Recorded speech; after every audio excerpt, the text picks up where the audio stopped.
اب پیش خدمت ہے اس واحد کی ایک ریکارڈنگ جو جامع مسجد کے امام صاحب مولانا حافظ الحاج محمد ابراہیم خوشتر صدیقی قادری رضوی نے آج جمعے کی نماز سے پہلے فرمایا. الحمدللہ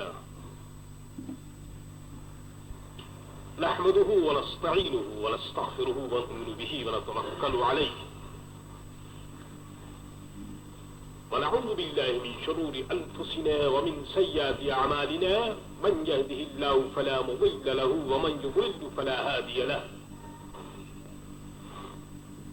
ونشهد أن لا إله إلا الله وحده لا شريك له ونشهد أن سيدنا ونبينا وشفيعنا وحبيبنا ومولانا محمدا عبده ورسوله أما بعد فأعوذ بالله من الشيطان الرجيم بسم الله الرحمن الرحيم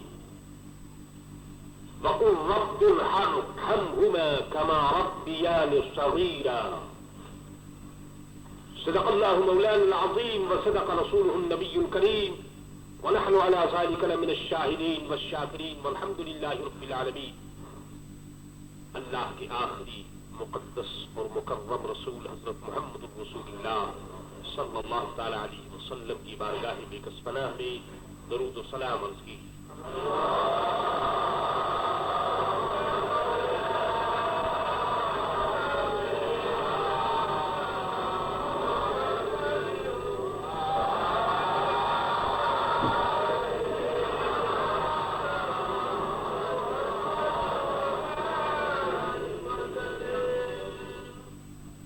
صوفیاء کاملین کا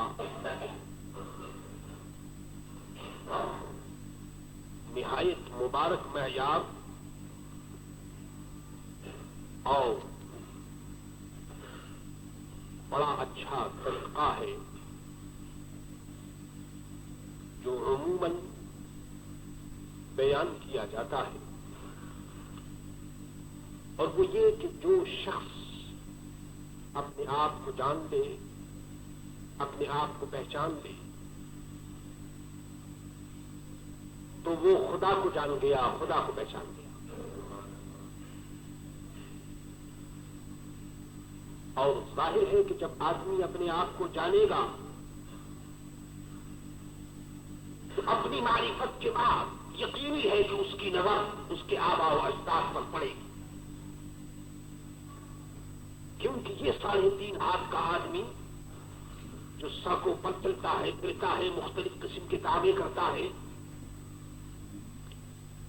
کسی کو اپنے علم پر ناز ہے، کسی کو عمل پر ناز ہے، کسی کو دولت پر ناز ہے، کسی کو اپنی زبان پر ناز ہے، کسی کو اپنے مکان پر ناز ہے، کسی کو اپنی زمین پر ناز ہے. یہ جو اتنے کلیم کرنے والے صبح سے شام تک نظر آتے ہیں،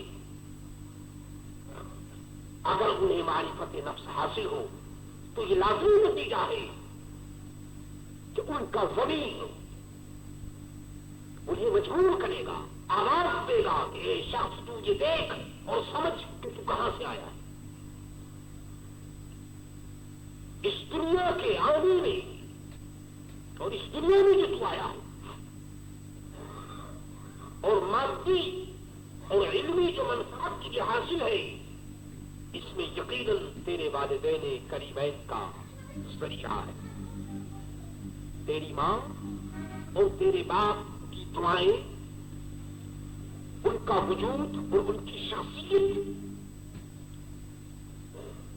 کے نتیجے میں تو آج دنیا میں صاحب علم اور صاحب عمل ہے. اور ظاہر ہے کہ جب باپ پر نظر پڑے گی تو اب آگے وہ بڑھتا چلا جائے گا. مقصد یہ ہے کہ اس دنیا کی زندگی میں صاحب ایمان کو ہر قدم پر جس شخص سے اور جن لوگوں سے جو کچھ منفعت حاصل ہوئی، اس کی نظر ان تمام لوگوں پر بڑھتی چلی جائے گی اور وہ سب کے لیے دعائیں خیر کرے گا اور اقرار کرے گا کہ الہ العالمین ان حضرات کے صدقے ہمیں یہ سب کچھ ملا ہے. اور ظاہر ہے کہ رب تو پھر رب ہے، وہ تو خالق و مالک ہے. اس کا شکر اور اس کا احسان تو ہر بندے پر ہر دم اور ہر وقت لازم اور ضروری ہے. قرآن عظیم کی اس آیت میں وَقُلْ رَبِّ ارْحَمْهُمَا بندوں کو سکھایا جا رہا ہے، ٹرینڈ کیا جا رہا ہے، بتایا جا رہا ہے کہ تم دعا کیا کرو. اور دعائیں تو عام ہوتی ہیں، سب کے لیے آدمی دعائیں کرتا ہے. خصوصی طور پر اس آیت میں اس بات کا حکم دیا جا رہا ہے، امر دیا جا رہا ہے، آرڈر ہے یہ المائٹی اللہ تبارک و تعالیٰ کا کہ تم دعا کرو اپنی ماں اور اپنے باپ کے لیے. اے اللہ ان پر رحمتیں نازل فرما، ان پر رحم فرما، ان پر کرم کر دے. اللہ اللہ کتنی خوش نصیب ہے وہ اولاد، اور کتنا خوش نصیب ہے وہ لڑکا جس کے ہاتھ اپنی والدین کی دعاؤں کے لیے اٹھتے ہیں اور بارگاہ الوہیت سے وہ طلب رحمت کرتا ہے، طلب کرم کرتا ہے. الہ العالمین میری ماں اور میرے باپ پر رحم فرما. اور اس کے ساتھ ہی ساتھ قرآن کریم نے نہایت چبھتا ہوا جملہ اس میں رکھا، کما ربی صغیرا. یہ دعا کے کرنے والے شاید تو یہ سمجھے کہ یہ کوئی تیرا گفٹ ہے، یہ کوئی احسان ہے ماں باپ کے اوپر. نہیں، یہ تیرا کوئی احسان نہیں.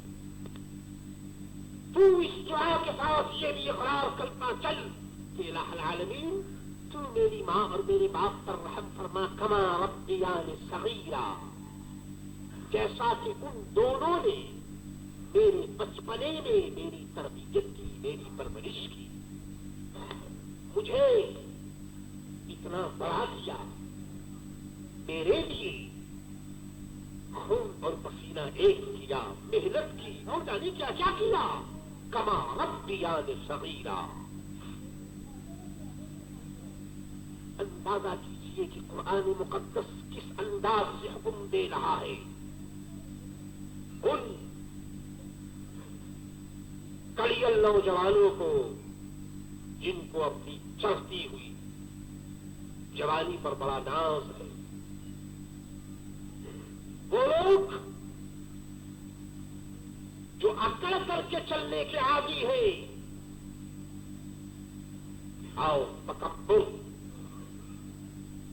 اور غرور کا اظہار کرتے ہیں، انہیں سوچنا چاہیے کہ قرآن مقدس کیا کہہ رہا ہے. اپنے والدین کے لیے دعا کرو.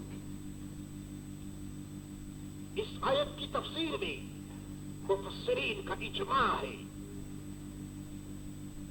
کہ رب کریم کا یہ حکم ہے کہ ماں باپ کے لیے طلب رحمت کرو، دعائے استغفار کرو. اور صاحب تفسیر جبل نے تو یہاں تک لکھا کہ ارے زیادہ تم سے نہیں ہو سکتا تو اتنا تو ضرور کرو کہ دن اور رات میں 5 مرتبہ اپنی ماں اور اپنے باپ کے لیے دعائے رحمت کیا کرو. استغفار اللہ کے طلب مغفرت کرو اپنی ماں اور اپنے باپ کے لیے. اور یہ بالکل ظاہر سی بات ہے کہ دعا وہی کرے گا، دعا کی توفیق اسی کو ہوگی جس کے سر مجیب الدعوات کی بارگاہ میں جھکتے ہوں گے، جو خدا کو خدا سمجھتا ہوگا، ارحم الراحمین کی بارگاہ میں اپنی ناک کو رگڑتا ہوگا، اور مستیوں کیف کے عالم میں کبھی سبحانک اللہم اور کبھی سبحان ربی العظیم اور کبھی سبحان ربی الاعلی کہتا ہوگا، جو قیام اور قعود اور رکوع کی منزلوں سے گزرتا ہوگا، جو عابد ہوگا، راکع اور ساجد ہوگا، اسے ہی تو دعا کی توفیق ہوگی. ظاہر ہے کہ جو شخص نماز ہی نہ پڑھتا ہو، اب بتائیے کہ اس کے لیے دعا کے کیا مواقع ہوں گے؟ اور اگر وہ تکلفاً دعا مانگے گا بھی تو کب مانگے گا اور کیا مانگے گا؟ اے نماز اور اے لا الہ الا اللہ محمد رسول اللہ کے پڑھنے والوں، خدا کا شکر ادا کرو کہ خدائے احکم الحاکمین کی بارگاہ میں تمہاری حاضری صرف تمہارے لیے نہیں بلکہ تمام مومنین کے لیے اور تمہاری ماں اور باپ کے لیے بھی مفید ہے۔ 5 وقت ان کے لیے دعا کرو۔ اللہ اکبر، کتنی مبارکباد کہہ دی گئی۔ اس سلسلے میں حضرت ابن عوینہ رضی اللہ تعالیٰ عنہ سے سوال کیا گیا کہ حضور ارشاد فرمائیے کہ میت کے لیے جو صدقات اور خیرات کا اہتمام کیا جاتا ہے، کہیں دعائیں ہیں، کہیں درود ہے، کہیں سلام ہے، کہیں استغفار ہے، اہل سنت و جماعت کی مجلسوں میں اور محفلوں میں ان مستحسنات پر جو عمل ہوتا ہے الحمدللہ نہایت بابرکت ہے۔ عرض کیا گیا کہ حضور یہ جو صدقات ہوتی ہے کیا ان کا ثواب پہنچتا ہے میت کو؟ حضرت ابن عوینہ رضی اللہ تعالیٰ عنہ نے ارشاد فرمایا کہ بھئی جو کچھ کیا جاتا ہے، جو کچھ بھیجا جاتا ہے، جو کچھ کیا جاتا ہے، وہ سب کا ثواب ان کو پہنچتا ہے۔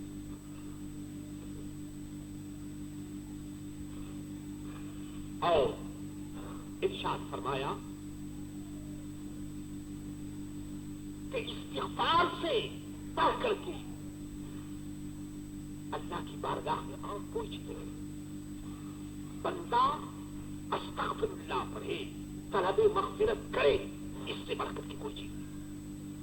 حضرت ارشاد فرماتے ہیں کہ اگر اس سے بڑھ کر کوئی بات ہوتی تو اللہ تبارک و تعالی ماں باپ کے لیے جہاں ارشاد فرماتا ہے تو وہاں ضرور وہ ارشاد فرماتا، لیکن چونکہ مغفرت کا طلب کرنا یہ سب سے بڑی بات ہے، اسی لیے قرآن مقدس میں یہ کہا گیا کہ وَقُلْ رَبِّ ارْحَمْهُمَا، اسی لیے کہا گیا کہ ماں باپ کے لیے طلب مغفرت کرنا اور طلب رحمت کرنا یہ بہت بڑی بات ہے، بہت بڑی چیز۔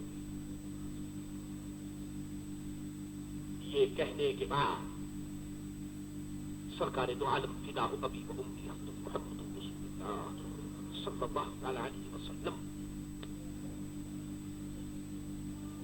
سے ایک تائید بھی پیش کر دی۔ تائید میں یہ ارشاد فرمایا گیا کہ ایک بندے مومن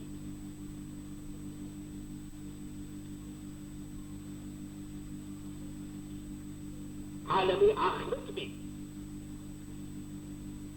اس کا درجہ بلند کیا جائے گا۔ کسی بندہ مومن کا انتقال ہوا اور عالم آخرت میں اس کا درجہ بلند ہوا، بلند کیا گیا، وہ شخص رب سے عرض کرے گا کہ الہ العالمین یہ میرا درجہ کیسے بلند ہو گیا؟ میرا درجہ اور میرا اسٹیج تو یہ نہ تھا، لیکن بلند کیسے ہوا؟ تو رب غفور الرحیم ارشاد فرمائے گا کہ اے بندے مومن، بات یہ ہے کہ تیرا بیٹا تیرے لیے استغفار کرتا ہے، تیرے بیٹے کا استغفار تیرے حق میں کام آ گیا، اس لیے تیرا درجہ بلند کر دیا گیا۔ سبحان اللہ، کتنا خوش نصیب ہے وہ لڑکا کہ اس عالم دنیا میں رہتے ہوئے عالم عقبہ سے اپنے حق میں دعائیں اور رحمتیں وصول کر رہا ہے۔ سرکاری دو عالم فدا ہو ابی و امی صلی اللہ تعالی علیہ وسلم کی سلسلے میں ایک اور حدیث بھی سنتے چلیے۔ حضور صلی اللہ تعالی علیہ وسلم ارشاد فرماتے ہیں کہ جو شخص ہر جمعۃ المبارک کو اپنی ماں اور باپ یا ان دونوں میں سے ایک کے قبر کی زیارت کرے گا، اللہ تبارک و تعالی اس کو نیکی کرنے والوں کے لسٹ میں لکھ لے گا۔ بڑی بات ہے۔ جمعہ کا دن طلوع ہوا، بیٹا کانپتا ہوا، بلکتا ہوا، بھاگتا ہوا، کبھی اپنے باپ کے قدموں میں حاضر ہو گیا، کبھی اپنی ماں کے سامنے پہنچ گیا۔ میرے دوستو، ارے گوشت اور پوست کی محبت یہ فانی ہے، ان ہڈیوں سے محبت آج بیٹا ماں کے لپٹ رہا ہے، بیٹی ماں کے چمٹ رہی ہے، یہ تو دنیا میں ہوا ہی کرتا ہے، یہ کوئی مسلمانوں کے ساتھ خاص نہیں، سبھی کو کرتی، سبھی کو اپنے ماں سے محبت ہوتی ہے۔ لیکن اے مسلمانوں، قربان جاؤ اپنے رسول کریم حضرت محمد رسول اللہ صلی اللہ تعالی علیہ وسلم کی نگاہ نبوت کی اس بصیرت پر کہ وہ تمہیں دعوت محبت اس گوشت دنیا سے آگے اس عالم عقبہ کی طرف دعوت دے رہے ہیں جہاں گوشت اور پوست کا سوال نہیں، وہاں میرے دوستو روح کا سوال ہے، اور وہاں جانے کے بعد بھی آدمی اسی طرح تعلق قائم رکھ سکتا ہے جس طرح اس دنیا میں اس کے تعلقات ہوتے ہیں۔ فرمایا جا رہا ہے کہ بھئی اس دنیا سے بھی کچھ تعلق قائم کرنے کی کوشش کرو۔ یہاں تم امی جان پر بھی قربان ہوتے ہو اور ابا جان کے اوپر بھی، لیکن جب ابا کا انتقال ہو گیا اور امی جان دنیا سے رخصت ہو گئی تو اب بھی تمہاری کوئی ڈیوٹی ہے، کچھ فرض عائد ہوتا ہے۔ فرمایا گیا جاؤ ان کے لیے دعائے خیر کرو، استغفار کرو۔ اور فقہائے کرام نے تو فرمایا کہ اے قبر والدین پر حاضر ہونے والے تو اس طرح حاضر ہو اس طرح تو دنیا میں اپنی ماں اور اپنے باپ کی خدمت میں حاضر ہوا کرتا تھا۔ مقصد یہ ہے کہ بالکل قبر سے قریب اگر دوسرے قبور کے اوپر پاؤں نہ جائیں اور دوسرے قبروں کی بے حرمتی نہ ہو اور بغیر کسی صاحب قبر کو ایذا اور تکلیف پہنچائے ہوئے اگر وہاں تک جانے کا صحیح راستہ ہو، یعنی اگر پاؤں کسی قبر پر نہ پڑتا ہو تو ایسی صورت میں تم اپنی ماں یا اپنے والد کی قبر پر اس طرح حاضر ہو کہ ان کے منہ کے سامنے پیار اور محبت کے ساتھ قبر سے قریب ہو کر بیٹھ جاؤ جس طرح سے تم دنیا میں بیٹھتے۔ اور اس کو نہ بھولیے کہ اگر آپ کا تعلق قائم ہو گیا تو میرے دوستو اس دنیا میں ایک اسٹیج ایسا آئے گا کہ تمہیں وہی انس اور وہی کیفیت حاصل ہوگی جو دنیا کی زندگی میں تمہیں اپنی ماں اور اپنے باپ کے ملنے سے کیفیت حاصل ہوا کرتی تھی۔ اللہ اللہ، والدین کے حقوق کو کوئی کہاں تک بیان کرے جبکہ رب کریم نے اپنی عبادت کے بعد سب سے بڑا مرتبہ اور سب سے بڑی ڈیوٹی کی طرف رب کریم نے ہماری توجہ مبذول کی اور ارشاد فرمایا کہ ماں باپ کے لیے دعا کرو، ان کی خدمت کرو، جو کچھ وہ فرمائی اس پر لبیک کہو، اپنے سر کو جھکا دو۔ تمہارا آرڈر دوسروں پر تو چل سکتا ہے لیکن جہاں تک ماں اور باپ کا تعلق ہے وہاں آرڈر کا سوال نہیں، وہاں تو تم درخواست کر سکتے ہو، عرض کر سکتے ہو، جو کچھ وہ فرمائے اسے قبول کرو کیونکہ ان کی دعائیں تمہارے حق میں مقبول ہیں۔ میرے دوستوں، انسان کی نیکی ٹھیک ہے کہ انسان کے حق میں مفید ہے، اور انسان اگر اچھے اعمال کرے تو وہ بھی مفید ہوتے، لیکن میرے دوستوں اعمال اور نیکیوں سے